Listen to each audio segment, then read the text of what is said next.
Hello बच्चों, कैसे हो आप लोग। हम ठीक है सर, आप कैसे हैं। मैं भी बहुत अच्छा हूँ। तो आज की क्लास स्टार्ट करें। बिल्कुल सर, बिल्कुल करते हैं। तो पीजीबीपी का चैप्टर चल रहा है हमारा, और उसके अंदर हमारा टॉपिक चल रहा है डेप्रीशिएशन का। तो डेप्रीशिएशन को ही फर्दर कंटिन्यू करेंगे आज की क्लास में। चलिए, depreciation in case of power generation undertaking. Power generation undertaking कौन होती है सर? जो इलेक्ट्रिसिटी कंपनी है, जो इलेक्ट्रिसिटी जनरेट कर रही है, जो पावर जनरेट कर रही है, उन कंपनीज को उन कंपनीज को जो डेप्रिसिएशन कैलकुलेट करना है, जो डेप्रिसिएशन कैलकुलेट करना है, वो एसएलएम बेसिस पे कर सकती हैं। स्ट्रेट लाइन मेथड जो होता है उस पे कर सकती हैं। ठीक है, ठीक है सर। लेकिन उनके पास ऑप्शन है कि वो block of asset method adopt करके जो उसकी डब्ल्यू है उसके ऊपर भी डेप्रिसिएशन कैलकुलेट कर सकते हैं। ये भी ऑप्शन है इनके पास। प्रोवाइडेड, जो ये ऑप्शन दे रखा है, रिटर्न फाइल करने से पहले जो इनकी इनकम टैक्स रिटर्न है वो फाइल करने से पहले सेलेक्ट करना है ऑप्शन को। और एक बार जो सेलेक्ट कर लिया, इस ऑप्शन को एक बार सेलेक्ट कर लिया, तो हमेशा उस ईयर के लिए और उसके बाद जितने भी आने वाले ईयर्स हैं सब पे वही मेथड उसको फॉलो करना है। वही मेथड उसको फॉलो करना है, उसके बाद वो चेंज नहीं कर सकती वो कंपनी। ठीक है। तो इन केस ऑफ इलेक्ट्रिसिटी कंपनी, जो पावर जनरेशन और जनरेशन डिस्ट्रीब्यूशन कंपनीज हैं, उनके केसेस में जो डेप्रिसिएशन है वो एसेट पे एसएलएम बेसिस पे कैलकुलेट कर सकती हैं। लेकिन उनके पास ऑप्शन है, वो ब्लॉक ऑफ एसेट वाला मेथड भी चूज कर सकती हैं। लेकिन अगर एक बार उन्होंने चूज कर लिया तो वो मेथड उस ईयर और उसके बाद आने वाले सारे ईयर्स में वही चलता रहेगा, वही एप्लीकेबल होगा। Okay, okay sir. तो चलिए एक बार पढ़ते हैं। इन case of asset of undertaking engage in a generation and distribution of power, या तो कंपनी कैसी हो, या तो जनरेट कर रही हो या फिर जनरेट कर रही है और डिस्ट्रीब्यूट कर रही है, depreciation will be charge at prescribed rate on actual cost of SSC. जो ओरिजिनल कॉस्ट है उसके ऊपर चार्ज होएगा हर साल। ठीक है, अगर एसएलएम बेसिस चूज करती है वो company. Okay, okay sir. Such a undertaking has an option of being allowed depreciation on a written down value of such block of asset as are used for its business as prescribed rate।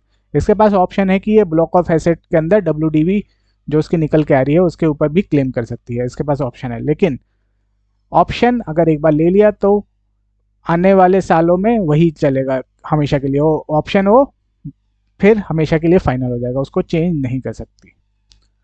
Such option must be exercise before the due date of furnishing return. जो income tax return है वो file करने से पहले उसको choose करना है। For the assessment year relevant to previous year in which it began to generate power.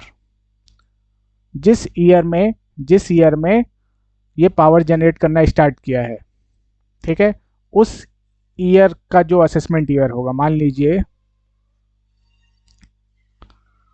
Previous year 23-24 में एक कंपनी है उसने पावर जनरेट करना स्टार्ट किया है। ठीक है, तो अपनी रिटर्न कब फाइल करेगा? यहाँ पे इनकम टैक्स रिटर्न कब फाइल करेगा? नेक्स्ट ईयर, असेसमेंट ईयर 24-25 में। ठीक है, तो यहाँ पे उसको ऑप्शन एक्सरसाइज करने पड़ेगा, और एक बार ये ऑप्शन एक्सरसाइज कर लिया तो आने वाले हर साल के लिए वो उसको वही मेथड ऑफ डेप्रिसिएशन फॉलो करना पड़ेगा। It is further provided that any such option once exercised shall be final and shall apply in all subsequent assessment year. Okay, okay sir. तो depreciation in case of power generation undertaking दोनों method available है उसके पास, SLMB और WDVP। ठीक है, ठीक है sir. उसके बाद पावर जनरेशन अंडरटेकिंग के अंदर एक कॉन्सेप्ट आता है टर्मिनल डेप्रिसिएशन का। क्या आता है? टर्मिनल डेप्रिसिएशन का। पहले आप इसको पढ़िए, पढ़ के समझिए कि कहना क्या चाहता है। ठीक है, उसके बाद मैं बताऊंगा।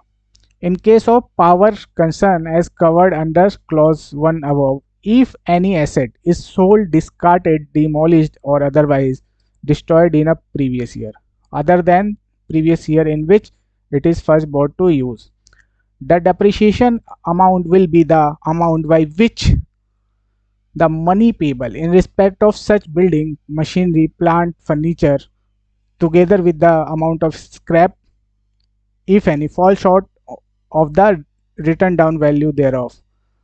The depreciation will be available only if deficiency is actually written off in the books of assessee. क्या मतलब हुआ? पहले पढ़िए आप और फिर बताइए क्या मतलब हुआ। सर पता नहीं क्या, इतना बड़ा पैराग्राफ है, कुछ समझ में नहीं आ रहा, आप ही बताओ सर। मनी पेबल का क्या मतलब है? मनी पेबल का मतलब यहाँ पे है कि अगर कोई एसेट सोल्ड किया है तो उससे जो भी सेल कॉन्सिडरेशन आई है उसको बोलते हैं मनी पेबल। ठीक है, अच्छा सर कोशिश करते हैं सर, समझ में नहीं आ रहा सर, आप ही बताओ। टर्मिनल डेप्रिसिएशन क्या है?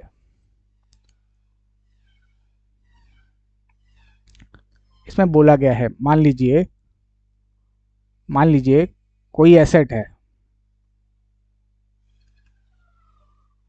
ठीक है, पावर जनरेशन अंडरटेकिंग में कोई एसेट है, उसकी WDV ओपनिंग है मान लीजिए 100 रुपये, ठीक है, और हमने उसको बेच दिया, सेल कर दिया, और सेल करने के बाद हमें मिला 20 रुपया, 20 रुपया, तो 20 रुपये आएगा यहाँ पे, हाँ 20 रुपये आएगा, बट एसेट तो चली गई, तो ये जो 20 रुपये शॉर्टफॉल हुए इसी को बोलेंगे हम terminal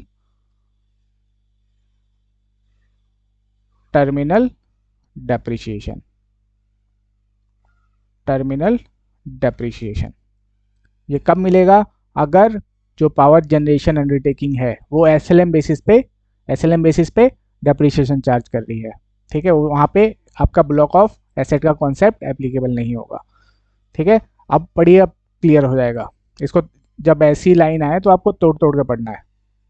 if any asset is sold discarded demolished otherwise destroyed during the previous year, अगर कोई एसेट सोल्ड किया है, डिस्कार्ड किया है, डिमोलिश किया है during the previous year other than the previous year in which it first bought to use, ये क्या है सर? अभी इसको भी समझते हैं क्या है। The depreciation amount will be the amount by which money payable मतलब cell in respect of such building machinery plant or furniture together with the scrap in respect of, ये अगर कुछ स्क्रैप भी बचा है उसके बदले भी कुछ मिल रहा है, if any fall short, क्या होता है? fall short of a written down value, return down value से शॉर्ट पड़ जाता है, तो जितना शॉर्ट पड़ेगा वो हमारा टर्मिनल डेप्रिसिएशन बन जाएगा। ठीक है, ठीक है सर, ये इसका हम इसको क्लेम तभी कर पाएंगे जब ये डिफिशिएंसी एक्चुअली में उसने बुक्स में रिटर्न ऑफ करी होगी। अगर नहीं करी कंपनी ने तो रिटर्न ऑफ मतलब सर उसकी एंट्री डाली होगी, अगर बुक्स में तो नहीं डाली तो फिर क्लेम नहीं मिलेगा। ठीक है सर, आप इस लाइन का मतलब बताओ। Other than the previous year in which it is first brought to use, ये जो हम टर्मिनल डेप्रिसिएशन कैलकुलेट करेंगे ये हमारा एप्लीकेबल होगा सेकेंड ईयर से। फर्स्ट प्रीवियस ईयर जिस ईयर में, मान लीजिए ये 2 साल है हमारे, प्रीवियस ईयर 22-23 ले लीजिए और प्रीवियस ईयर 23-24, यहाँ पे एसेट परचेज किया और पुट टू यूज कर लिया। ठीक है, और यहीं पे अगर हम सेल कर देते हैं तो जो भी डिफरेंस निकल के आएगा उसको हम टर्मिनल डेप्रिसिएशन नहीं बोलेंगे, वो हमारा कैपिटल लॉस हो जाएगा। फर्स्ट ईयर में अगर ये होता है तो वो हमारे चला जाएगा कैपिटल गेन के अंदर। ठीक है, टर्मिनल डेप्रिसिएशन अगर फर्स्ट ईयर में हो रहा है, ठीक है, तो उसको हम टर्मिनल डेप्रिसिएशन नहीं बोलेंगे। ठीक है, अगर फर्स्ट ईयर में पुट टू यूज़ किया और उसी ईयर में हमने सोल्ड कर दिया, ठीक है, तो जो हमारा शॉर्टफॉल पड़ेगा उसको हम टर्मिनल डेप्रिसिएशन नहीं बोलेंगे। ये एप्लीकेबल होगा, हमने पुट टू यूज़ यहाँ पे किया लेकिन सेल अगले साल कर रहे हैं, तो इस केस में अगर कुछ शॉर्टफॉल पड़ेगा तो हमारा टर्मिनल डेप्रिसिएशन निकलेगा। ठीक है, ठीक है सर, तो जिस ईयर में पुट टू यूज़ किया है उसी ईयर में सेल कर रहे हैं हम, उसी ईयर में अगर सिर्फ इसकी बात कर रहे हैं हम, पावर जनरेटिंग कंपनी की इन रिस्पेक्ट में बात कर रहे हैं, तो सिर्फ उसी ईयर में, अगर सेम ईयर है दोनों का, पुट टू यूज और सेल का, तो उस केस में हमारा कैपिटल लॉस निकलेगा। अगर ये फर्स्ट ईयर में होता, परचेज किया और सेल भी उसी ईयर में हो गया, तो हमारा जो ये 20 रुपये निकल के आता, ये हमारा कैपिटल लॉस बन जाता। ठीक है, ठीक है सर, चलिए।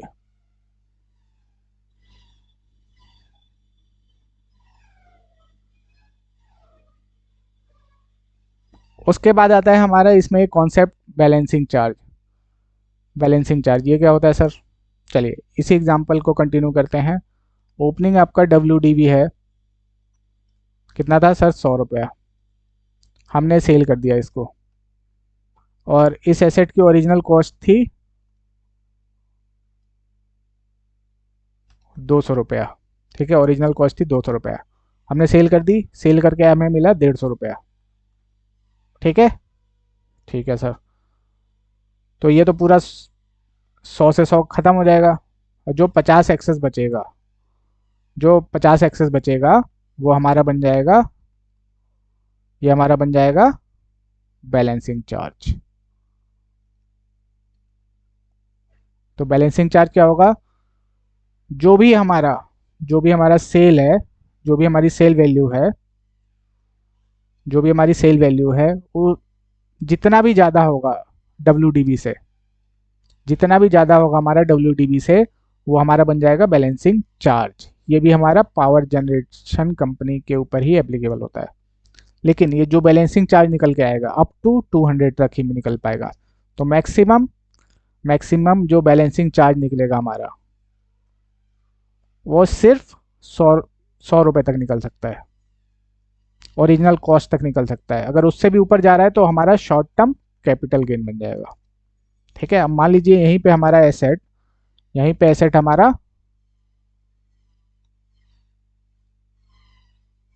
300 का सोल्ड होता, 300 का सोल्ड होता, तो फिर क्या करते हैं? तो 200 तक, अब ओरिजिनल कॉस्ट तक 100 रुपया बैलेंसिंग चार्ज PGBP में आता,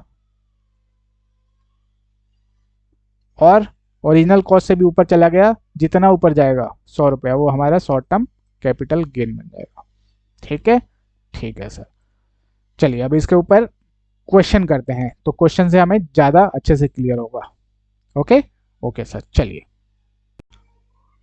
example 7, A limited is a power generating unit. A limited क्या है? पावर जनरेटिंग यूनिट है। ऑन दिसंबर 31, 20, इसको 23 को 22 कर लीजिए,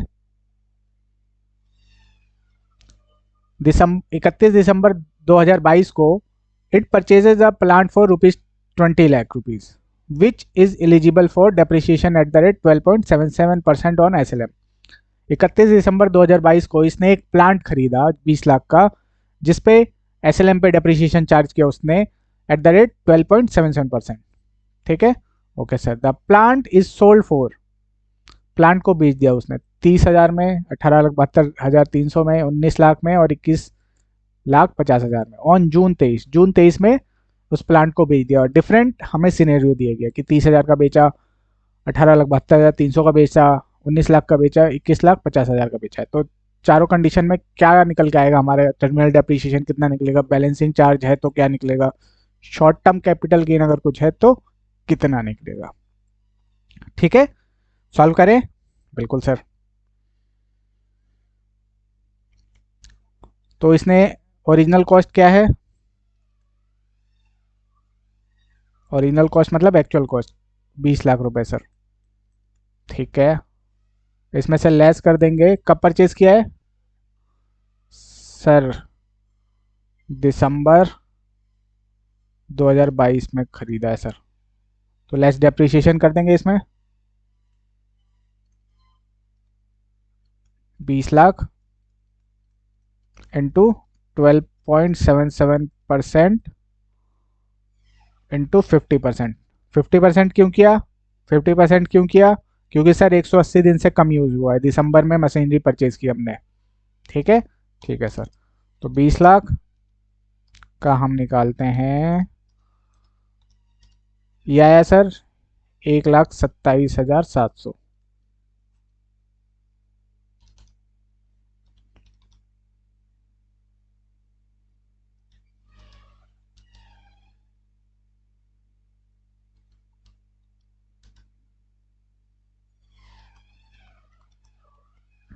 18,72,300 ये हमारा निकल के आया क्लोजिंग बैलेंस ऑन 31/3/2023 और यही हमारा बन जाएगा opening balance as on 1/4/2023।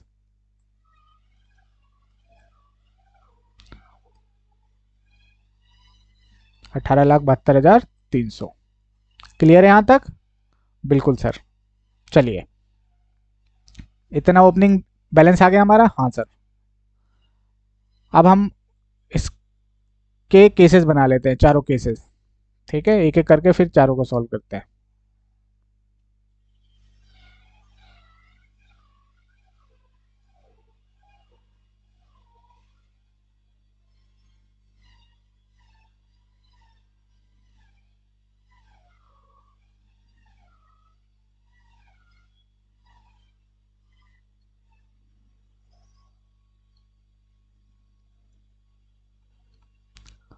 Particulars case 1, case 2, case 3, case 4, ABCD। ठीक है, ABCD। सेल प्रोसीड कितनी है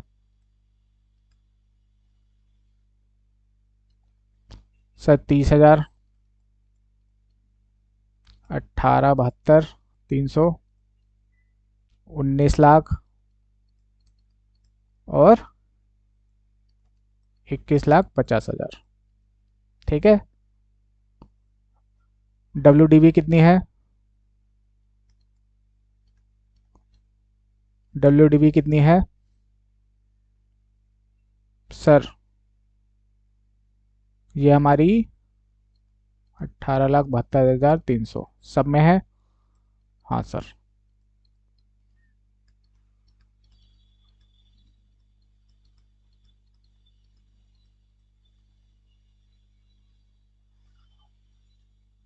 ठीक है, ठीक है सर। सबसे पहले ये वाला केस, यहाँ पे कुछ निकलेगा ही नहीं सर, यहाँ पे कुछ निकलेगा ही नहीं यार। जितना सेल प्रोसीड हुआ, जितना WDB था उतने का ही सेल प्रोसीड हुआ। यहाँ पे ना गेन होगा ना लॉस होगा। यहाँ सबसे ज़्यादा आसान तरीका केस है। अब पहला केस देखते हैं। WDB है हमारा 18,72,300 का और 30,000 में हमने सेल कर दिया, तो कितना निकल के आएगा? कितने का लॉस हो गया हमें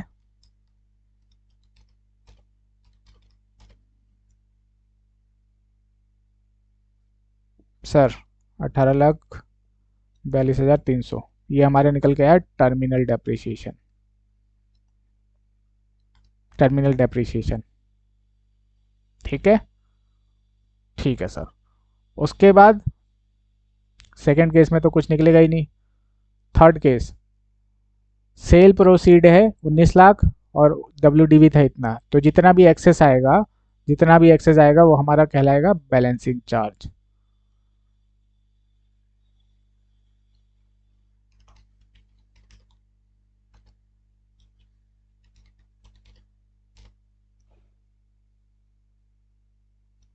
$27,700। WDB से जितना सेल प्रोसीड ज़्यादा है, मनी पेबल जितना ज़्यादा है, वो हमारा क्या कहलाएगा? Balancing charge up to original cost. Original cost से भी अगर ऊपर चला जाता है तो ओरिजिनल कॉस्ट से जितना ऊपर जाएगा वो हमारा शॉर्ट टर्म कैपिटल गेन बन जाएगा, और अप टू ओरिजिनल कॉस्ट हमारा क्या बनेगा? बैलेंसिंग चार्ज बनेगा। तो जो हमारे यहाँ पे है 21,50,000। ठीक है, इसमें से माइनस कर दो,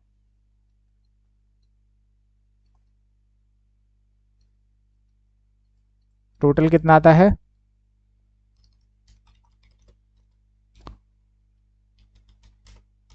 क्या है सर? 2,770। अब इसके हम दो पार्ट कर देंगे, दो पार्ट। हम 20,00,000 तक जितना प्रॉफिट हुआ, 20,00,000 तक जितना सेल है हमारा, ठीक है, 20,00,000 तक जितना सेल है उसको हम बैलेंसिंग चार्ज में दिखाएंगे, और 20,00,000 से ऊपर जितना है वो हमारा शॉर्ट टर्म कैपिटल गेन में चला जाएगा। तो 20,00,000 से ऊपर कितना है हमारा? 1,50,000। तो हमारा शॉर्ट टर्म कैपिटल गेन बन जाएगा माइनस एक्चुअल कॉस्ट। ठीक है, 1,50,000 हमारा बन जाएगा शॉर्ट टर्म कैपिटल गेन। और 20 लाख से यहाँ तक जितना डिफरेंस है, कितना डिफरेंस है सर? 1,27,700, ये हमारा आ जाएगा बैलेंसिंग चार्ज अंडर पीजीबीपी। ठीक है, तो अगर पावर जनरेटिंग यूनिट अगर एसएलएम बेसिस फॉलो कर रही है तो एसएलएम बेसिस में इंडिविजुअल एसेट के अकाउंट वो मेंटेन करेगी। ठीक है, तो उस केस में अगर हमारा जो सेल प्रोसीड हो रहा है, जो सेल प्रोसीड हो रहा है, अगर अगर वो हमारा डब्ल्यूडीबी से कम है तो टर्मिनल चार्ज निकलेगा, डब्ल्यूडीबी से ज़्यादा आ रहा है, ठीक है, तो बैलेंसिंग चार्ज निकलेगा। लेकिन बैलेंसिंग चार्ज कहाँ तक निकलेगा? अगर वो ओरिजिनल कॉस्ट तक है, ओरिजिनल कॉस्ट से भी ऊपर चला जाता है तो हमारा वो शॉर्ट टर्म कैपिटल गेन बन जाएगा। ओके ओके सर, बट ये सब एप्लीकेबल है सेकेंड ईयर से। अगर फर्स्ट ईयर में ही ये केस हो रहा है, ठीक है, हमने फर्स्ट ईयर में परचेज किया, पुट टू यूज किया और उसको सेल कर दिया, तो उस केस में या तो कैपिटल लॉस निकलेगा या कैपिटल गेन निकलेगा। ओके ओके सर, चलिए अब आगे चलते हैं।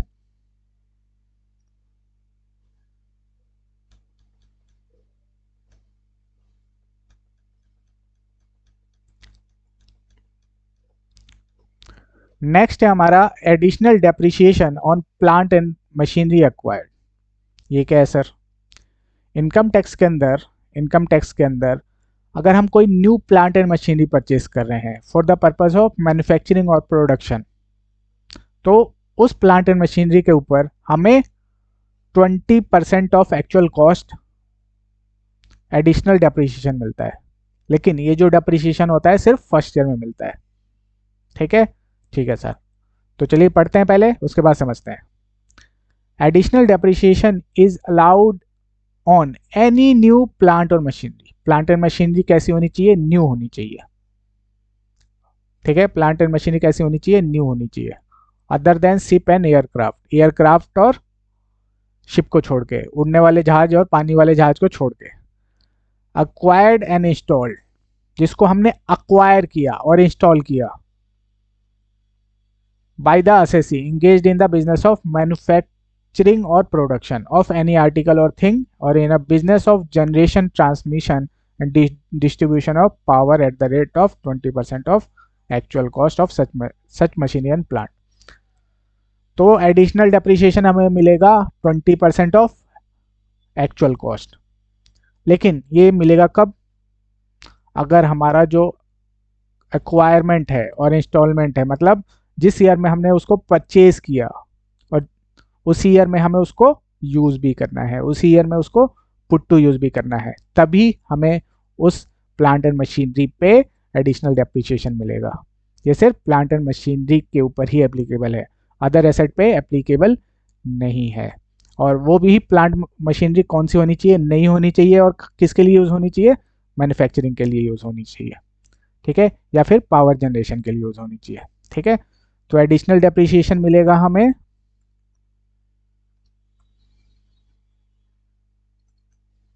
किसके ऊपर? न्यू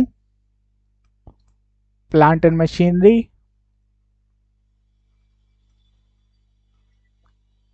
जिसका यूज क्या हो, कहां पे यूज हो उसका? मैन्युफैक्चरिंग और प्रोडक्शन में, मैन्युफैक्चरिंग और प्रोडक्शन में जिसका यूज हो रहा हो। acquired and installed in same previous year। जिस ईयर में हमने परचेज किया उसी ईयर में हमें उसको पुट टू यूज भी करना है, तभी एडिशनल डेप्रिसिएशन मिलेगा, नहीं तो नहीं मिलेगा। अगर पुट टू यूज हम डिफरेंट ईयर है, डिफरेंट ईयर है, तो उस केस में एडिशनल डेप्रिसिएशन नहीं मिलेगा। ठीक है, फॉर एग्जाम्पल ये 22-23, ये 23-24, मैंने एक प्लांट एंड मशीनरी यहाँ पे खरीदी मैन्युफैक्चरिंग के लिए, लेकिन उसको यूज नहीं किया, पुट टू यूज इस साल में नहीं किया, उसको पुट टू यूज कर रहा हूँ मैं यहाँ पे नेक्स्ट ईयर में। तो इस केस में मुझे एडिशनल डेप्रिसिएशन नहीं मिलेगा, उस प्लांट एंड मशीनरी के ऊपर एडिशनल डेप्रिसिएशन नहीं मिलेगा। ठीक है, तो सेम ईयर में होना चाहिए, जिस ईयर में हमने परचेज किया उस ईयर में हमें पुट टू यूज भी करना पड़ेगा। ठीक है, ओके सर। और किन को मिलता है सर? जो पावर जनरेटिंग यूनिट है उनको भी मिलती है सर, पावर जनरेटिंग यूनिट है उनको भी मिलता है। Very good. किस रेट पे मिलता है sir? 20% of actual cost, 20% of actual cost. ठीक है, ठीक है सर। चलिए, अब सर यहाँ पे क्वेश्चन आता है, सर अगर लेस देन 180 डेज यूज हुआ है फिर क्या करेंगे? अगर लेस देन 180 डेज यूज हुआ है उस केस में 20% का 10% कर देंगे। अगर कोई न्यू प्लांट एंड मशीनरी 180 दिन से कम परचेज करी हमने, पुट टू यूज किया है ड्यूरिंग द प्रीवियस ईयर, तो जो 20% है उसको हम 10% कर देंगे, 50% कर देंगे। जो ये हमारा एडिशनल डेप्रिसिएशन है, नॉर्मल के अलावा मिलता है, नॉर्मल के अलावा एडिशनल मिलता है, नॉर्मल के अलावा एडिशनल 20% मिलता है। और ये भी हमारा जो ब्लॉक ऑफ एसेट है उससे माइनस होता है। तो कहने का मतलब है लेस तो ब्लॉक ऑफ एसेट से ही होगा, बट यहाँ पे क्या कर रही है गवर्नमेंट? आप किसी चीज में से कुछ माइनस करोगे, आप किसी चीज में से कुछ माइनस करोगे, तो मान लीजिए एग्जाम्पल से समझते हैं, 100 रुपये का आपका WDV है, ठीक है, 5 साल आपको यूज करना है उसको, हर साल 20-20 रुपए उसमें से माइनस कर रहे हो आप। तो किसी ईयर में 20 की जगह आप 40 माइनस कर दो, तो उसका लास्ट ईयर में क्या होगा? 20 कम मिलेगा, इस बार 20 ज़्यादा मिल रहा है। तो कहने का मतलब है वैसे एसएससी को कोई बेनिफिट नहीं है, लेकिन बस ये है कि एक ईयर में ज़्यादा डेप्रिसिएशन मिल जाएगा और बाकी ईयर में कम मिल जाएगा किसी एक ईयर में, क्योंकि माइनस तो आपका जो ब्लॉक ऑफ एसेट है उसी से माइनस हो रहा है। बिल्कुल सर। तो ये जो हमारा एडिशनल डेप्रिसिएशन मिलेगा वो नॉर्मल के अलावा 20% मिलेगा, लेकिन ये भी हमारा ब्लॉक ऑफ एसेट से माइनस होगा। Okay, okay sir. In case अगर 180 दिन से कम यूज हुआ है एसेट, पुट टू यूज 180 दिन से कम है, तो 10% हमारा 20 की जगह 10% हो जाएगा, और जो बाकी 10% बचेगा वो सबक्वेंट ईयर में, सबक्वेंट ईयर में हम उसको क्लेम करेंगे। फॉर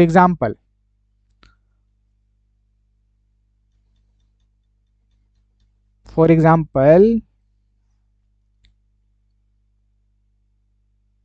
ये हमारा प्रीवियस ईयर 23-24 है, ये प्रीवियस ईयर 24-25। हमने 1 जनवरी 2024 को एक प्लांट एंड मशीनरी खरीदी न्यू, ठीक है, उस पर हमें डेप्रिसिएशन कितना मिलेगा? डेप्रिसिएशन तो सर 15% जो नॉर्मल है वो मिलेगा मिलेगा, और एडिशनल डेप्रिसिएशन कितना मिलेगा? एडिशनल सर 10% मिलेगा, क्योंकि 180 दिन से कम पुट टू यूज है। तो बाकी जो 10% बचा वो मुझे नेक्स्ट ईयर में मिल जाएगा, नेक्स्ट ईयर में मिल जाएगा, ठीक है, प्रीवियस ईयर 24-25 में मिल जाएगा। क्लियर है? तो जो 10%, 20 में से 10% इस साल मिल जाएगा, और 10% जो बच गया मेरा वो सबक्वेंट ईयर में मिल जाएगा। Okay, okay sir. तो चलिए एक बार पढ़ते हैं।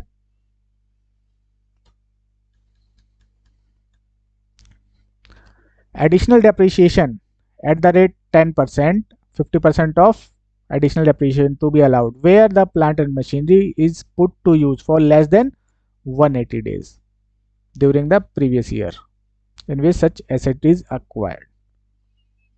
ठीक है, ठीक है सर। तो अगर 180 दिन से कम यूज हुआ है तो 20 की जगह 10% हो जाएगा, और 10 जो बचेगा वो नेक्स्ट प्रीवियस ईयर में, जो सबक्वेंट प्रीवियस ईयर होगा उसमें क्लेम कर लेंगे हम। Further, the balancing additional depreciation at the rate 10% shall be allowed in the immediately succeeding previous year। Okay, okay sir. चलिए अब आगे चलते हैं।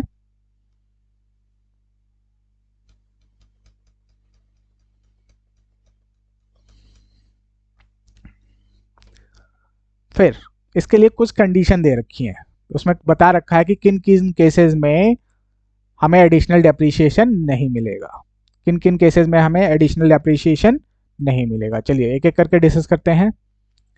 Any machinery or plant which before its installation by the SSC was used with in India or outside India by any other person, by any other person.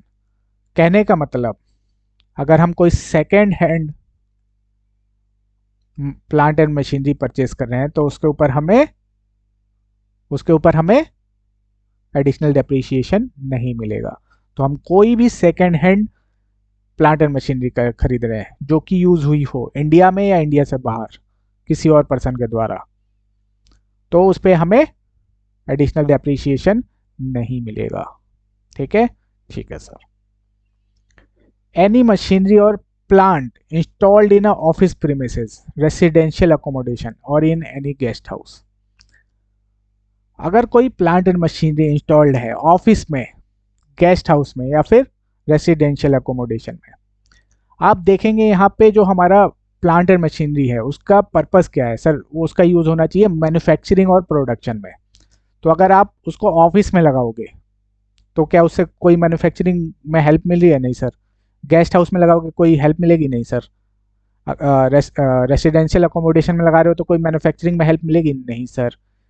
इसीलिए इसीलिए अगर office premises, residential accommodation और in any guest house में अगर कोई plant and machinery installed है तो उसके ऊपर भी हमें एडिशनल डेप्रिसिएशन नहीं मिलेगा। Okay, okay sir. Office appliances, office के जो अप्लाइंसेस है, प्रिंटर ये सब हो गए, ठीक है, उसके ऊपर भी नहीं मिलेगा। रोड ट्रांसपोर्ट व्हीकल, जो रोड ट्रांसपोर्ट व्हीकल्स हैं उसके ऊपर भी एडिशनल डेप्रिसिएशन नहीं मिलेगा। Any machinery or plant, the whole or part of actual cost of which is allowed as a deduction by way of depreciation or otherwise in computing the income chargeable under the head PGBP of any one previous year। इसका क्या मतलब है sir? कहने का मतलब कोई भी plant and machinery है जिसकी ऑलरेडी डिडक्शन हमें मिल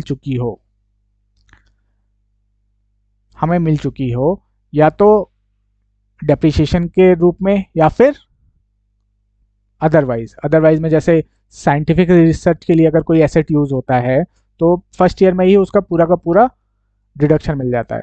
तो अगर साइंटिफिक यूज के लिए कोई एसेट है उसके बाद हम बिजनेस में ले आए तो उस केस में उसके ऊपर एडिशनल डेप्रिसिएशन नहीं मिलेगा। तो कहने का मतलब है कोई भी ऐसी प्लांट एंड मशीनरी है जिसके ऊपर हम ऑलरेडी डिडक्शन इनकम टैक्स के अंदर क्लेम कर चुके हैं, चाहे वो डेप्रिसिएशन का हो या अदरवाइज, तो उसके ऊपर भी हमें एडिशनल डेप्रिसिएशन नहीं मिलेगा। ठीक है, ठीक है सर। चलिए अब आगे चलते हैं। तो ये हमारी कंडीशन थी। क्या क्या कंडीशन है मेरे साथ बोलिए। पहली, second hand plant and machinery नहीं होनी चाहिए, यूज नहीं होनी चाहिए, चाहे इंडिया में या इंडिया से बाहर। दूसरी, गेस्ट हाउस, रेसिडेंशियल अकोमोडेशन या फिर ऑफिस प्रीमिसेस में इंस्टॉल नहीं होनी चाहिए। थर्ड, ऑफिस अप्लायंसेज और रोड ट्रांसपोर्ट व्हीकल पे नहीं मिलेगा। या फिर चौथा है हमारा कोई भी प्लांट एंड मशीनरी जिसकी हम ऑलरेडी डिडक्शन ले चुके हैं बाय वे ऑफ डेप्रिसिएशन या फिर अदरवाइज, तो उस केस में भी हमें एडिशनल डेप्रिसिएशन नहीं मिलेगा। ठीक है, ठीक है सर। चलिए अब आगे चलते हैं।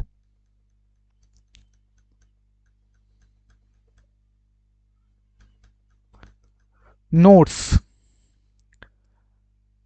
The business of printing or printing and publishing amounts to manufacture and production. इसका एक सर्कुलर आया था डिपार्टमेंट का, इनकम टैक्स डिपार्टमेंट का, कि जो printing or printing and publishing item होते हैं जैसे पैम्पलेट वगैरह, बैनर वगैरह प्रिंट कर रहे हैं, तो वो भी मैन्युफैक्चरिंग में आ जाता है, तो वो भी एडिशनल डेप्रिसिएशन क्लेम कर सकते हैं।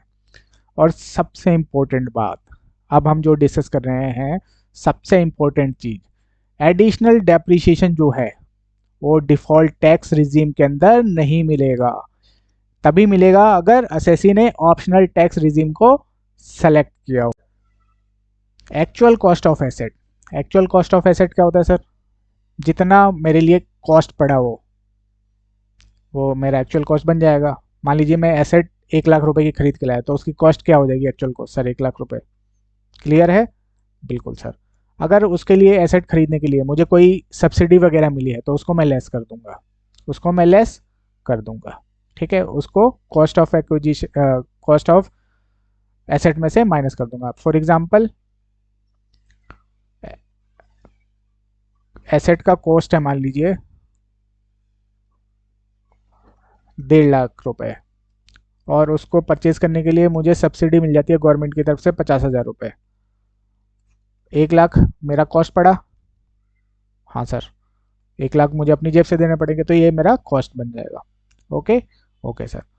उसके बाद अगर जब मैं एसेट परचेज करने जा रहा हूँ, अगर मैं सिंगल डे में 10,000 की पेमेंट कर रहा हूँ एसेट के लिए, सिंगल डे में 10,000 से ज़्यादा की पेमेंट कर रहा हूँ, ठीक है, तो मुझे वो पेमेंट या तो अकाउंट पे ही चेक से करना है, या अकाउंट पे ही बैंक ड्राफ्ट से करना है, या फिर electronic mode of banking system से करना है।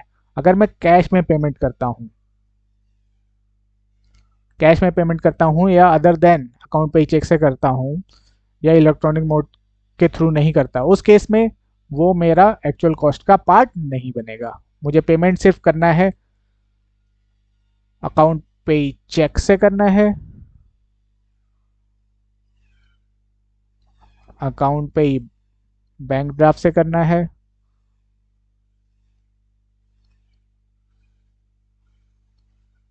या फिर इलेक्ट्रॉनिक मोड ऑफ पेमेंट से करना है। ये कब करना है? अगर मैं सिंगल डे में 10,000 से ज़्यादा की पेमेंट करता हूँ, 10,000 से ज़्यादा की पेमेंट करता हूँ, ये सिंगल डे में 10,000, ये पेमेंट आपकी 2-2 हज़ार करके भी हो सकती हैं, 2-2 हज़ार, 1-1 हज़ार करके, एग्रीगेट 10,000 से एक्सीड नहीं करना चाहिए। अगर कर रहा है तो मुझे वो सारी पेमेंट मुझे इसके थ्रू करना है। क्यों करना है सर? क्योंकि इससे ट्रैकिंग हो रही है ट्रांजेक्शन की, कोई ट्रांजेक्शन में कुछ चीज़ें छुपा नहीं पाएगा। कैश में क्या है, हम ट्रैक नहीं कर सकते कि कैश आया कहाँ गया, कुछ पता नहीं चलेगा। इसमें हम ट्रैक कर सकते हैं, हमारे पास प्रूफ है, ठीक है। तो इनकम टैक्स के पास इसमें ट्रेल मिल जाता है कि हाँ इसके पास से पैसा आया, फिर यहाँ से यहाँ गया, तो ट्रेल खोज लेती है इनकम टैक्स, ठीक है। ठीक है सर। तो अगर मान लीजिए मैंने कर दिया है कैश में, मान लीजिए 10,000 20,000 का एसेट परचेज कर लिया है एक दिन में, 10 20 20,000 का कर दिया है, तो ये 20,000 मेरा क्या हो जाएगा, कॉस्ट का पार्ट नहीं बनेगा, ठीक है। 20,000 मेरा कॉस्ट का पार्ट नहीं बनेगा, ठीक है। ठीक है सर। कौन कौन से मेथड है सर? IMPS है, UPI है, RTGS है, NFT है, आधार पे है। आजकल तो बहुत सारे ई पेमेंट आ गए हैं, कहीं से भी आप कर दो, ठीक है। जितने भी इलेक्ट्रॉनिक मोड ऑफ पेमेंट है उस सब के थ्रू आप कर सकते हो। UPI हो गया, मोबाइल बैंकिंग, इलेक्ट्रॉनिक बैंकिंग, किसी के थ्रू भी पेमेंट कर सकते हैं। ओके। ओके सर, चलिए आप आगे चलते हैं।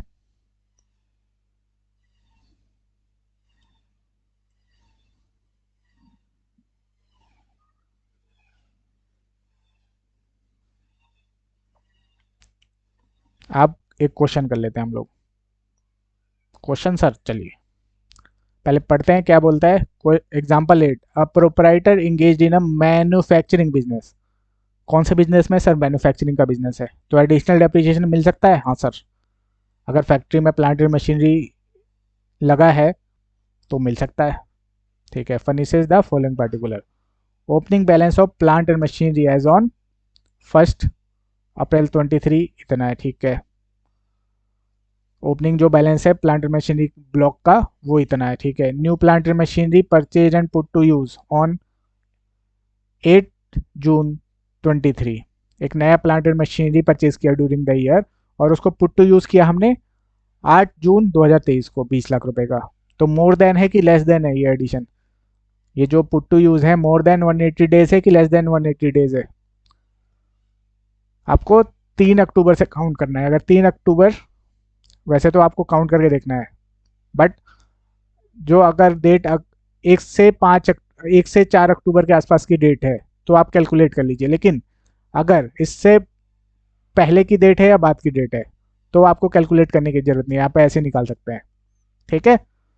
तो सर ये जून में है, 180 दिन से ज़्यादा है, ठीक है। New plant and machinery acquired and put to use on 15 December 23, 8 lakh. Sir ये लेस देन 180 डेज है, वेरी गुड।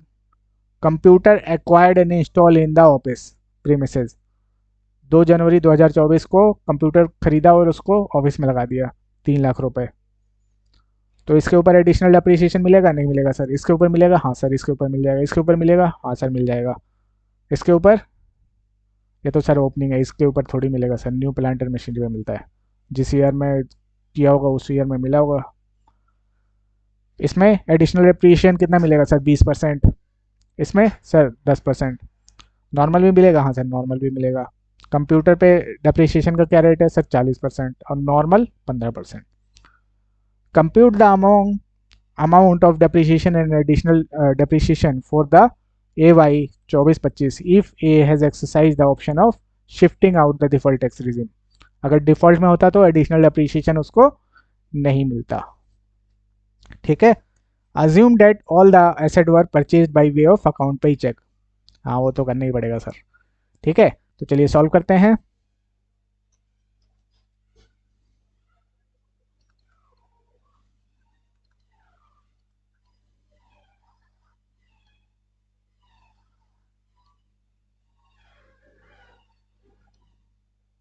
हमसे क्या पूछ रहा है? आंसर में क्या मांग रहा है ये सर? सिर्फ डेप्रिसिएशन का अमाउंट मांग रहा है, क्लोजिंग बैलेंस तो नहीं मांग रहा। नहीं सर, लेकिन आपको कैलकुलेट करना है क्लोजिंग बैलेंस कैसे निकालना है। ठीक है, क्वेश्चन में तो नहीं बोल रहा है लेकिन आपको निकालना है। प्लांट एंड मशीनरी का जनरल रेट क्या है सर? 15%। कंप्यूटर पे क्या रेट है डेप्रिसिएशन का? सर 40%। ठीक है, ठीक है सर। तो पहले निकालते हैं नॉर्मल डेप्रिसिएशन।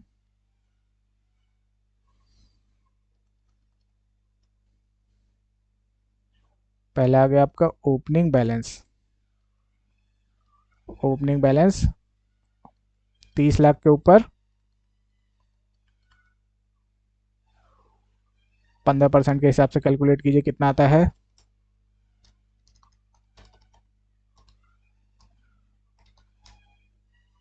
सर 4,50,000। कंप्यूटर का कोई ओपनिंग बैलेंस दे रखा है? नहीं सर। दूसरा, न्यू प्लांट एंड मशीनरी, इसको हम, ये वाला जो प्लांट है जो कि हमने 8/6/2023 को परचेज किया, पुट टू यूज़ किया, इसके ऊपर निकालते हैं 20 लाख इंटू 15%। ठीक है, ठीक है सर। अभी हम क्या निकाल रहे हैं सर? नॉर्मल डेप्रिसिएशन निकाल रहे हैं अभी। तो 20 लाख का 15%, 3 लाख हो गया। हाँ सर 3 लाख हो गया। उसके बाद थर्ड, न्यू प्लांट कितने का, किस तारीख को परचेज पुट टू यूज हुआ है सर? 15/12। मोर देन है लेस देन है सर? सर लेस देन है, तो 8 लाख इंटू 15% इंटू 50%। और यहाँ पे नोट 1 डाल देना, नीचे लिखना भी पड़ेगा कि 50% क्यों किया है हमने।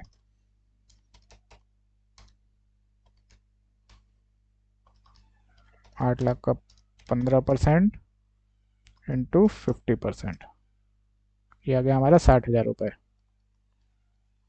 ठीक है, ठीक है सर। फिर फोर्थ, कंप्यूटर कब परचेज किया है सर? 2/1/24 को, 3 लाख। कंप्यूटर पे क्या रेट है सर? 40% है सर। मोर देन है लेस देन 180 डेज है सर? लेस देन है सर, तो क्या हो जाएगा? 50%। 3 लाख का 40% इंटू 50%, 60,000 रुपये। ठीक है, तो ये हमारा आ गया नॉर्मल डेप्रिसिएशन। ऐड कीजिए कितना हो गया?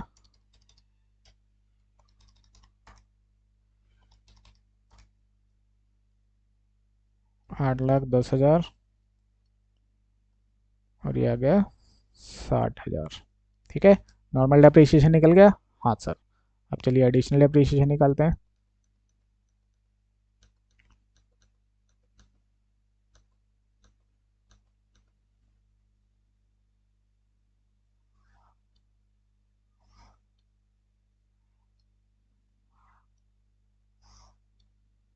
पार्टिकुलर्स,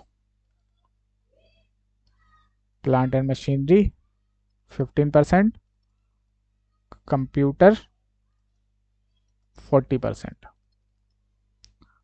एडिशनल डेप्रिसिएशन किन किन के ऊपर मिलेगा सर? न्यू प्लांट के ऊपर मिलेगा। कब खरीदा है हमने? 8 जून को।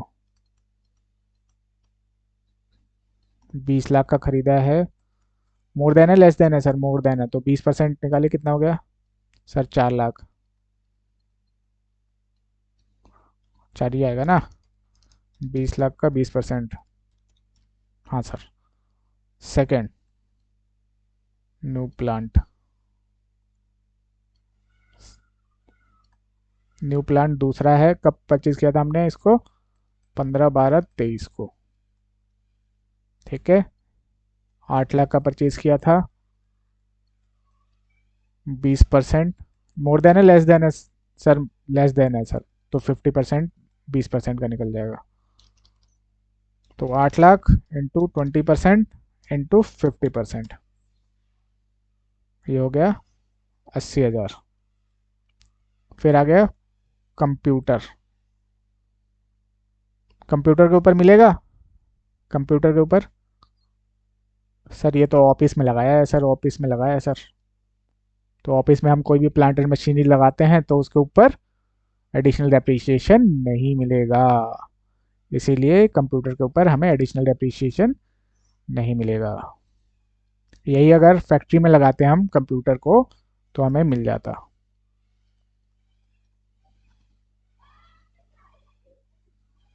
तो क्या है हमारा नॉर्मल डेप्रिसिएशन? क्या है? इन दोनों को ऐड कर दो, 8,10,000 और 60,000 का, इतना एडिशनल कितना आया? 4,80,000। और टोटल कितना हो गया?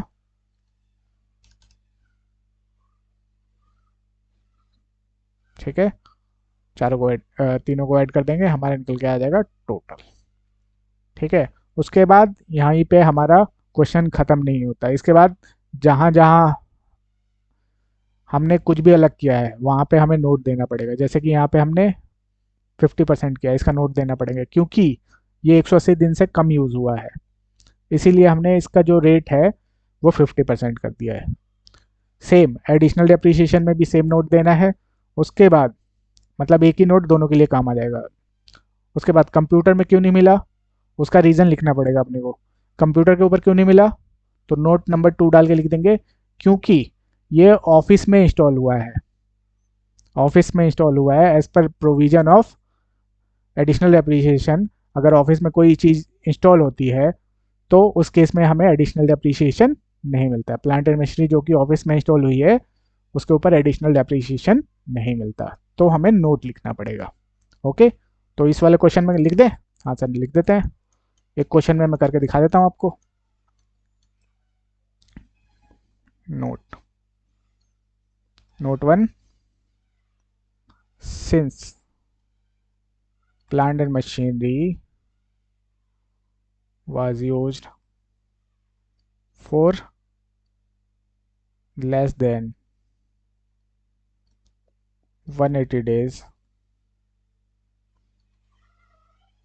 rate of depreciation is restricted to 50%। यही नोट दोनों के लिए काम आ जाएगा, यहाँ पे भी आ जाएगा काम और ऊपर भी आ जाएगा। फिर additional depreciation is not allowed on plant and machinery installed in office. बस हो गया और आपको पूरे के पूरे नंबर मिल गए। ओके ओके सर, चलिए अब आगे चलते हैं।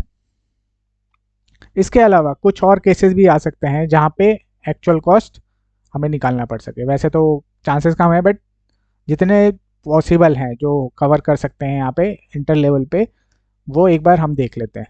इन केस अगर आ जाए एग्ज़ाम में, वैसे तो चांसेस कम है बट फिर भी कर लेते हैं हम लोग। ठीक है, ओके सर, बाकी आपकी मर्जी है, आप छोड़ना चाहें तो छोड़ भी सकते हैं।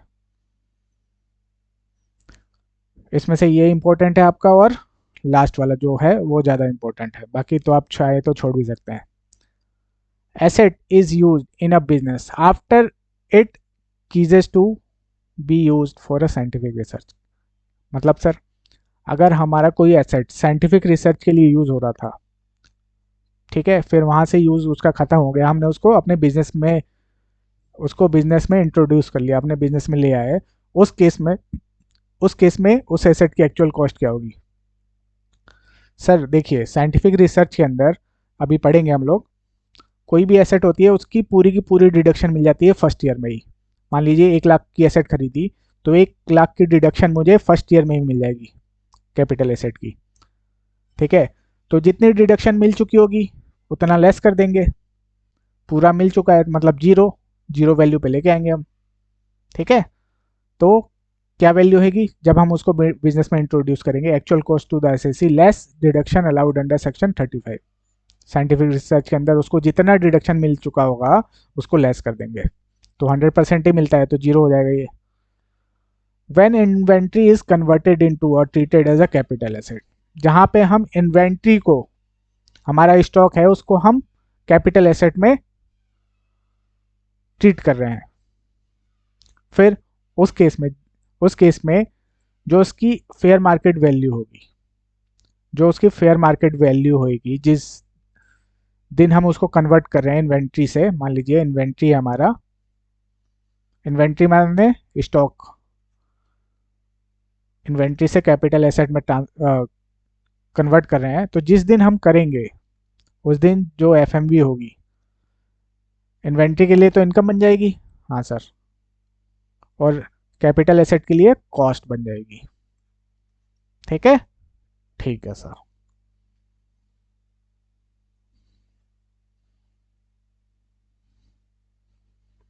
नेक्स्ट है asset acquired by way of gift or inheritance. अगर मुझे कोई asset by way of gift मिल रही है, ठीक है, या फिर मान लीजिए फादर से सन को मिल रही है, ठीक है, तो उस केस में जो भी उस एसेट की वैल्यू होगी इन केस ऑफ फादर, ठीक है, उसको लेके, उसको लेके फिर हम उसके ऊपर डेप्रिसिएशन कैलकुलेट करेंगे कि कितना डेप्रिसिएशन अभी तक मिल जाना चाहिए उसको, उतना, उतने सालों का डेप्रिसिएशन लेस करने के बाद जितना बचेगा वो मेरी एक्चुअल कॉस्ट बन जाएगी।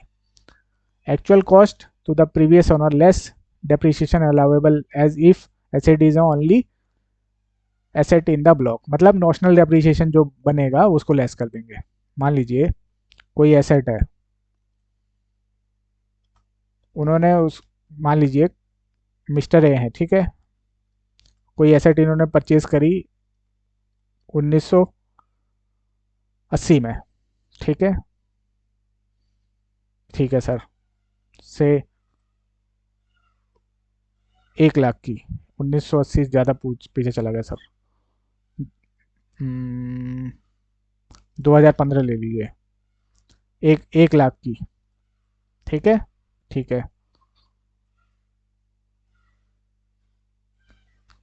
मिस्टर ए क्या करते हैं, अपने बेटे को ये गिफ्ट कर देते हैं, ये कैपिटल एसेट, कब, कब, 2023-24 में। तो क्या करेगा ये अपने बिजनेस में यूज़ करेगा अगर, तो क्या करेगा, 1 लाख के ऊपर इतने सालों का जो भी डेप्रिसिएशन होगा, नॉशनल डेप्रिसिएशन, उसको कैलकुलेट करके उसको माइनस करके उसके बाद जितना बचेगा वो लेगा।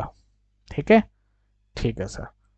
उसके बाद building acquired by assessee subsequently brought into A use of business और प्रोफेशन। कोई बिल्डिंग खरीद रखी है असेसी ने, उसको वो उसमें रह रहा है या किसी और पर्पस के लिए यूज कर रहा है, फिर बाद में क्या करता है, उस बिल्डिंग को अपने बिजनेस में यूज करने लगता है या प्रोफेशन के लिए यूज करने लगता है। उस केस में, उस केस में वो, हम क्या करेंगे, एक्चुअल कॉस्ट जितने में परचेज करी थी उसने, उसमें से जो भी नॉशनल डेप्रिसिएशन होगा, नॉशनल डेप्रिसिएशन मतलब मान लीजिए 2015 में या 16 में हमने उसको परचेज किया था और 2023 में हम बिजनेस में ले आए, तो 2015 से लेकर 2023 तक का जितना भी डेप्रिसिएशन होगा, नॉशनल डेप्रिसिएशन, उस एसेट में से माइनस कर देंगे, जो बचेगा उसको हम एक्चुअल कॉस्ट बना लेंगे।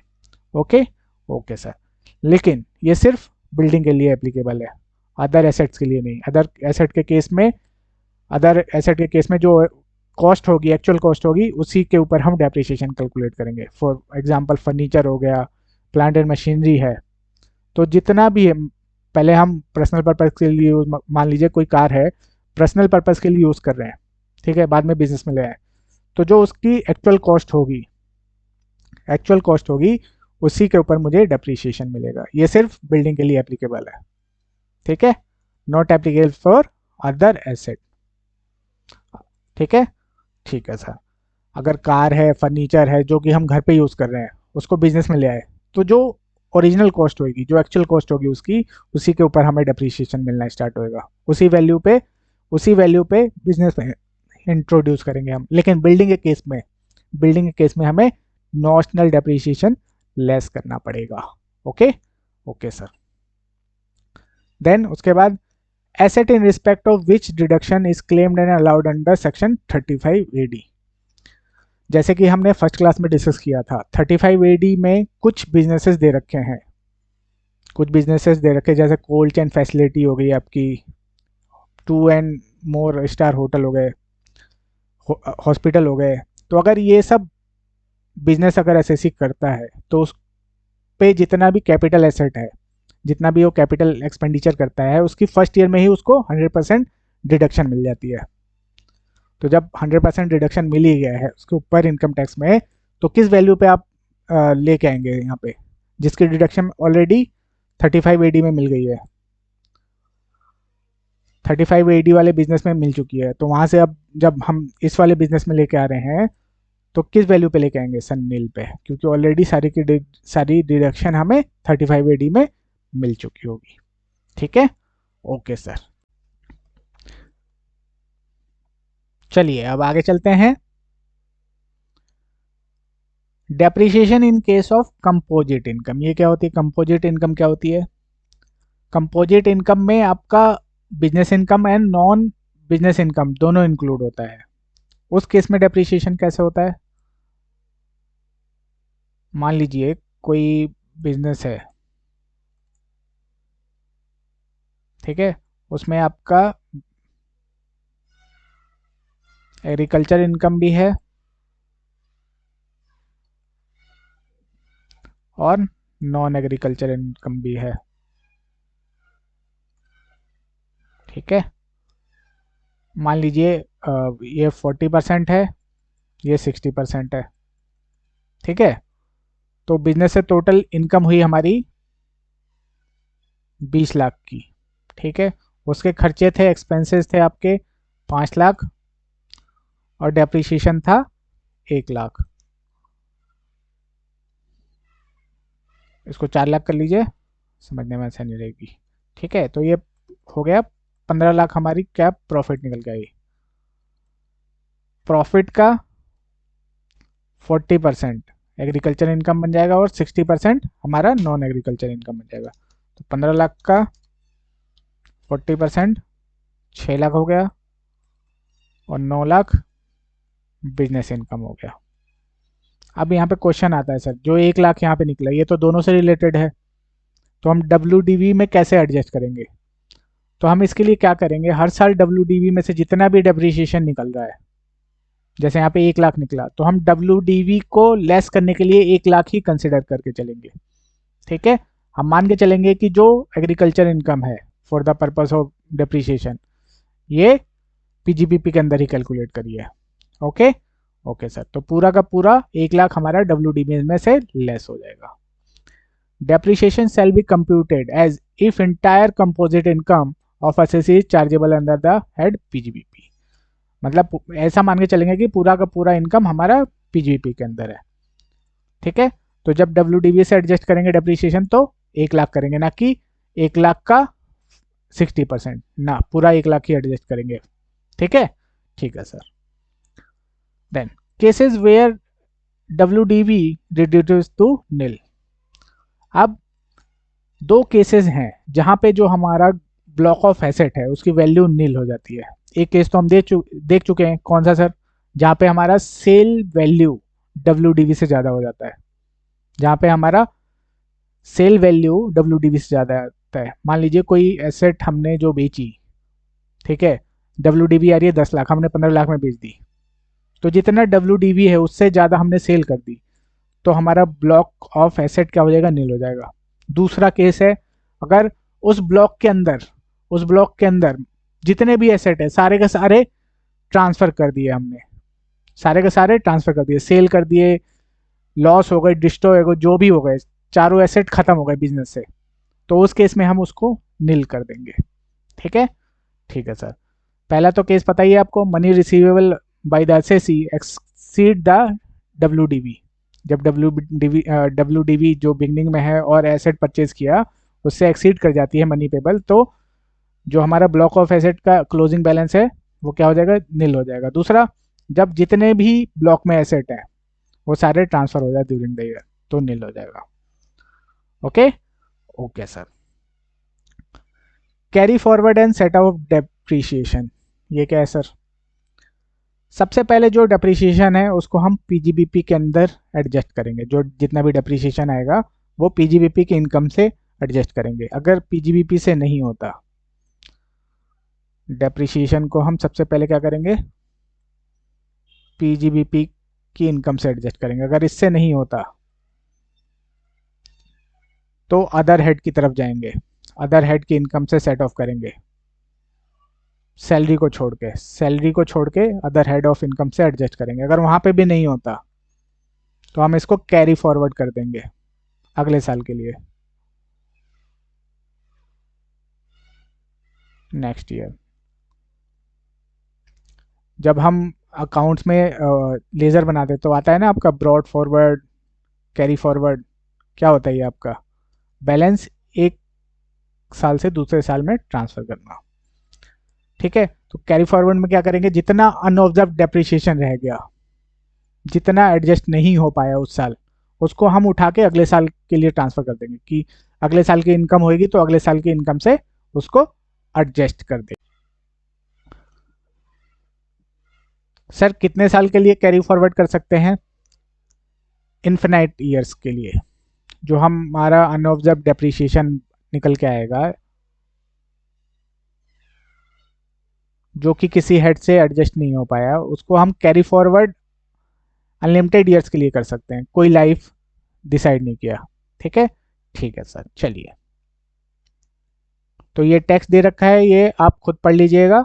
वही चीज़ है जो मैंने यहाँ पे आपको बताया है। पहले हम PGBP की इनकम से एडजस्ट करेंगे, नहीं हो पाया डेप्रिसिएशन उससे एडजस्ट, तो फिर हम इनकम फ्रॉम अदर हेड जाएंगे सैलरी को छोड़ के। ठीक है, वहाँ पे भी एडजस्ट नहीं हो पाया तो फिर उसको कैरी फॉरवर्ड कर देंगे अगले सालों के लिए, जिस ईयर में इनकम मिलेगी उससे एडजस्ट कर देंगे। फिर आता है नोट, नो कैरी फॉरवर्ड और set off unabsorbed depreciation related to additional depreciation in default tax regime. अगर एसएससी ने डिफॉल्ट टैक्स रिजीम सेलेक्ट कर रखा है तो पिछला जितना भी अनऑब्जर्व डेप्रिसिएशन होगा, जितना भी अनऑब्जर्व डेप्रिसिएशन होगा, किससे रिलेटेड? जो कि रिलेटेड है आपका एडिशनल डेप्रिसिएशन से, जो कि रिलेटेड है आपका एडिशनल डेप्रिसिएशन से, वो सारा का सारा लैप्स हो जाएगा, सारा का सारा लैप्स हो जाएगा। ठीक है, ठीक है sir. Order of set of, अब सर डेप्रिसिएशन है, ब्रॉड फॉरवर्ड लॉसेज हैं, अनऑब्जर्व डेप्रिसिएशन है, किस उसमें ऑर्डर में हमें इसको एडजस्ट करना है। तो सबसे पहले जो हमारी करंट डेप्रिसिएशन होगी, करंट ईयर की, करंट प्रीवियस ईयर की, उसको एडजस्ट करेंगे। फिर अगर पुराने कोई बिजनेस के लॉसेज आ रहे हैं, ब्रॉड फॉरवर्ड मतलब पीछे से हम कोई लॉस लेके आ रहे हैं बिजनेस का, उसको एडजस्ट करेंगे। उसको एडजस्ट करने के बाद अनऑब्जर्व डेप्रिसिएशन, अगर फिर भी कोई इनकम बची हुई है तो फिर अनऑब्जर्व डेप्रिसिएशन को एडजस्ट करेंगे। ठीक है, अगर एडजस्ट हो गया तो ठीक है, नहीं तो फिर अगले साल फिर कैरी फॉरवर्ड कर देंगे। इसकी लाइफ तो अनलिमिटेड है। लॉसेस के केस में हमें टाइम लिमिट होता है, इसमें टाइम लिमिट दे रखा है। ठीक है, ठीक है सर। चलिए अब एक क्वेश्चन करते हैं नेक्स्ट।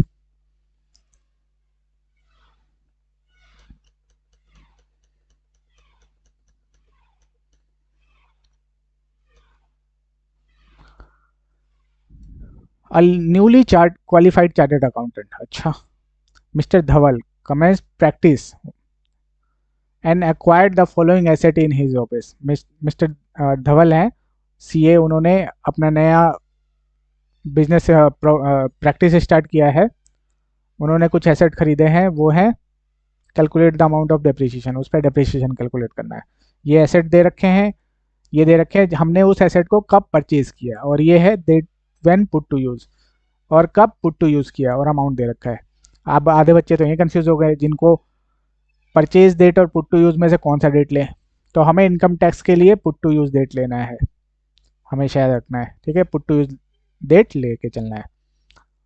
तो चलिए देखते हैं। कंप्यूटर 1 अक्टूबर को परचेज किया है, 1 अक्टूबर को परचेज किया है, तो कैलकुलेट कीजिए अक्टूबर नवंबर कितना हो रहा है ये आपका।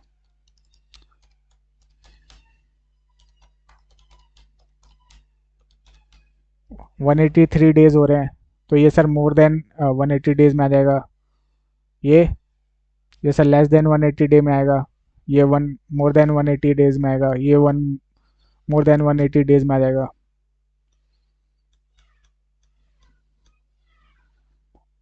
ये भी सर मोर देन 180 डेज में आ जाएगा। ये सर लेस देन 180 डेज में आएगा। चलिए कैलकुलेट करें। बिल्कुल सर, बिल्कुल करते हैं सर, चलिए।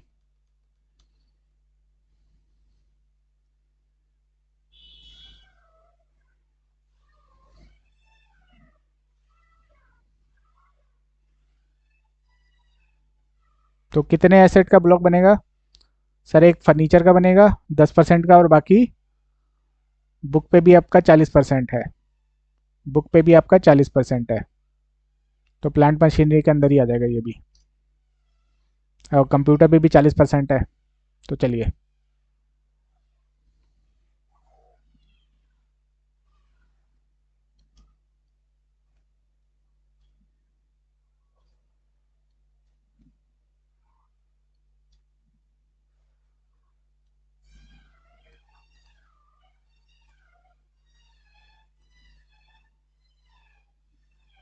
ये हो गया ऑफिस फर्नीचर। ऑफिस फर्नीचर पे कितना है सर? 10%। और प्लांट एंड मशीनरी 40%। ठीक है, ठीक है सर। तो पहला आइटम है कंप्यूटर, मोर देन है लेस देन है सर? मोर देन है, तो 35,000 का 40% निकालिए, कितना आता है? अभी क्या निकाल रहे हैं सर? नॉर्मल डेप्रिसिएशन निकाल रहे हैं सर। एडिशनल तो निकलेगा ही नहीं इसमें। क्यों? क्योंकि सर मैन्युफैक्चरिंग तो कुछ हो नहीं रहा है। Very good. तो चलिए, 35,000 इंटू 40%, 14,000 रुपये। सेकेंड, कंप्यूटर यूपीएस, ये लेस देन है? हाँ सर, यूपीएस इंटू 40% इंटू 50%,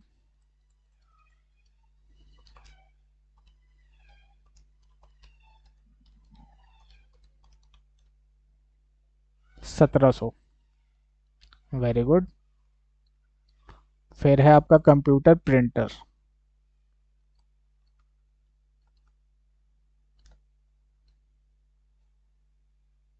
1 अक्टूबर को खरीदा है, मोर देन है? हाँ सर, 40% पे निकाल लीजिए इसका कितना आता है सर? 5,000 आया सर। Very good. फिर आ गया आपका बुक्स। बुक्स पे क्या रेट है देख के बताइए चार्ट में सर? 40%। तो 13,000 का निकालते हैं, 40%,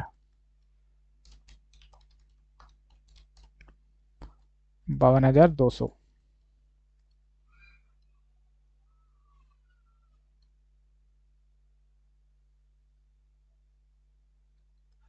फिर आया आपका office furniture 3 lakh. More than है less than 180 days sir? Less more than है सर, तो ये आ गया आपका 30,000। तो इस केस में हमारा एडिशनल डेप्रिसिएशन तो कुछ निकलेगा नहीं। क्यों सर, क्यों नहीं निकलेगा?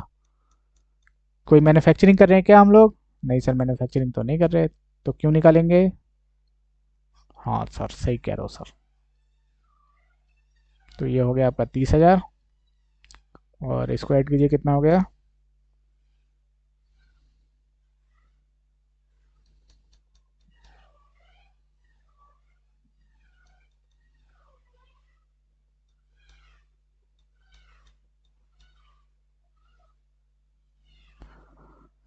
सर बुक्स वाला ही सर इसमें नहीं आएगा। ठीक है, बुक्स के लिए अलग से बना दीजिए। अगर डाउट लग रहा है आपको तो बुक्स के लिए अलग से बना दीजिए।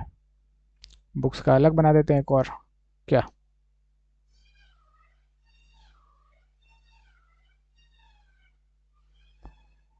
4 बुक्स, 13,000 इंटू 40%। बुक्स का यहाँ पे और बना देते हैं एक। बुक्स का तो सर अलग ब्लॉक आएगा, बिल्कुल। यहाँ पे बना देते हैं बुक्स का 40%। ठीक है, नील नील नील, और 13,000 का 40% आ गया।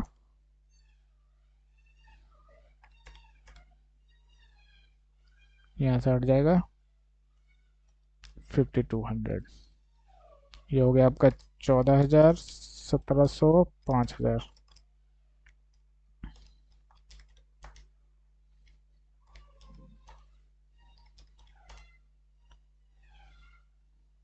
$20,700, और ये हो गया आपका 500, सॉरी 5,200। ओके। ओके सर, तो तीनों का अलग ब्लॉक बना दिया। देखते हैं, ब्लॉक देख लेते हैं एक बार प्लांट एंड मशीनरी का।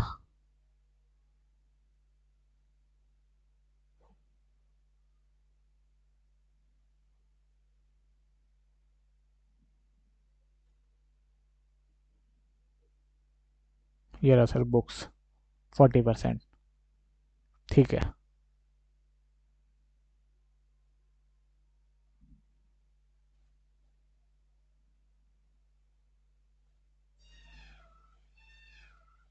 ठीक है।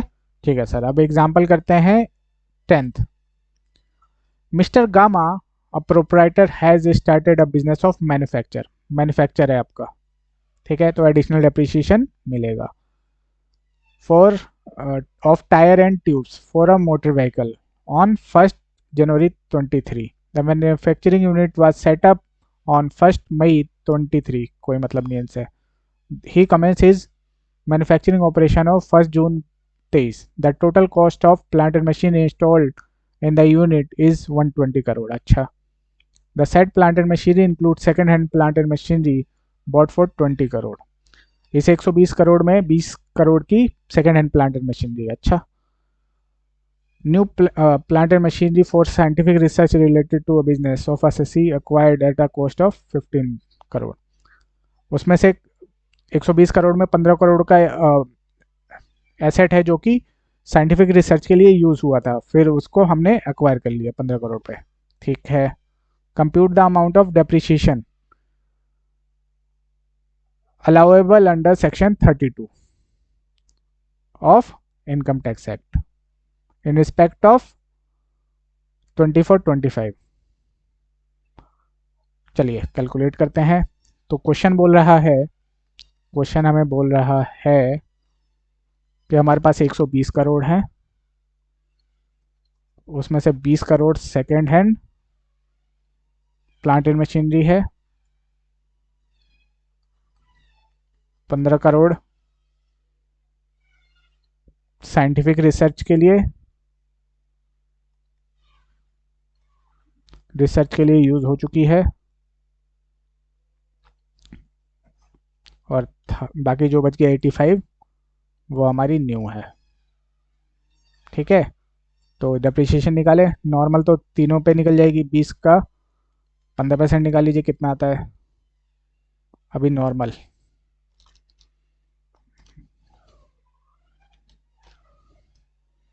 सर 3 आ गया ये, इसके ऊपर कुछ बनेगा नहीं।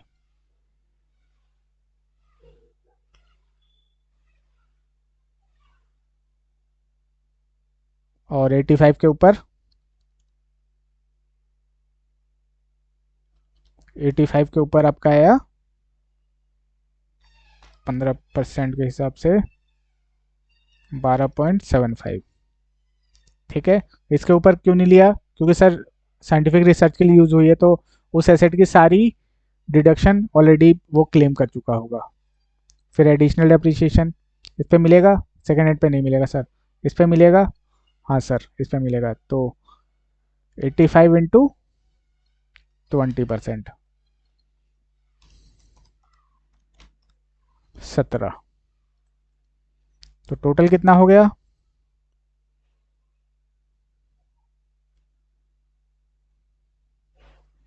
टोटल कितना हो गया सर, ये 3 हो गया, यहाँ पे 0, और यहाँ पे आपका हो गया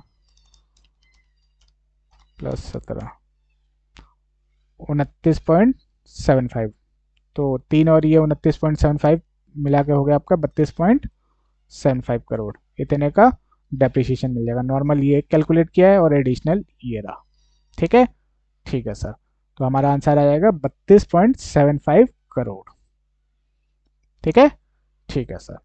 अब एग्जाम्पल 11 और एग्जाम्पल 12 दोनों आपके लिए होमवर्क है, आपको खुद से सॉल्व करने हैं। अगर कोई डाउट आ रहा है तो आपको मुझसे पूछना है। Okay, okay sir. तो आज की क्लास यहीं तक। अगर यहाँ तक आपको कोई भी डाउट है या कोई क्वेरी है तो आप मुझे व्हाट्सएप करके पूछ सकते हैं। मेरा नंबर है 7631399189। Okay, okay.